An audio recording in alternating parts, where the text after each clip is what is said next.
If we think about the numbers that are out there, they're pretty staggering. 270 million guns in the United States. There are only 330 million people.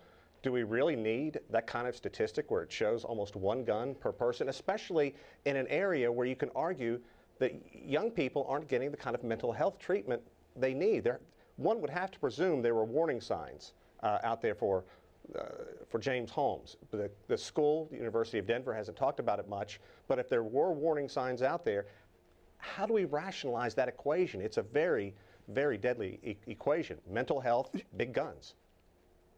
We need a new professional who is part Secret Service agent, part parole officer, part psychiatric nurse, somebody who has the street smarts and the skills and is comfortable talking to young men who are in the early stages of severe mental illness and being respectful to them and creating a relationship with them and not being their doctor, but being sure they get the help that they need and being absolutely sure that they don't develop an interest in hoarding weapons and in having violent fantasies that they eventually act on. When the disease occurs, and it usually first manifests itself in late adolescence or in early adulthood, the person with the disease recognizes, my mind is falling apart and it's frightening.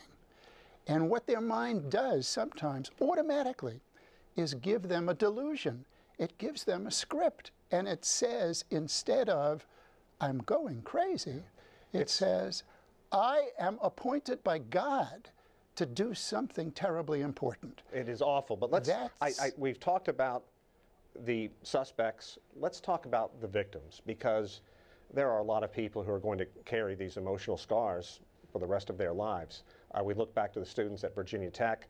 How does one begin to recover from something like what unfolded in Colorado? I heard a young girl talking today saying she can't do certain things. She can't stand the smell of popcorn. She can't look at the kind of clothes that she wore to that theater. She instantly puts herself back in that horrible moment.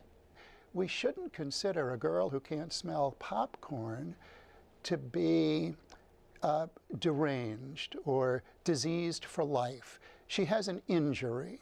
She has the post-traumatic injury. If she is that way and it troubles her and it holds her back from her studies or from getting a job, then she has a disabling post-traumatic stress injury, and she deserves our understanding and our help. There are lots of avenues of help around.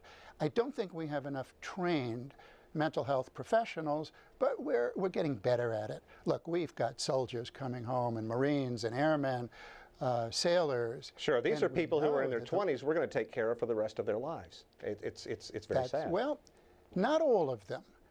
Not all of them are going to need it for the rest of their lives, but some will. Post-traumatic stress is an injury that tends to clear up on its own. I don't want people listening to me to think that because you've been exposed to this horror directly, it's a life sentence. Dr. Ochberg, we're going to have to leave it there. I really appreciate your time, and let's hope that those who did suffer through this can move forward on this. Again, thank you very much for your time, Dr. Frank Ochberg. You're welcome, Sean.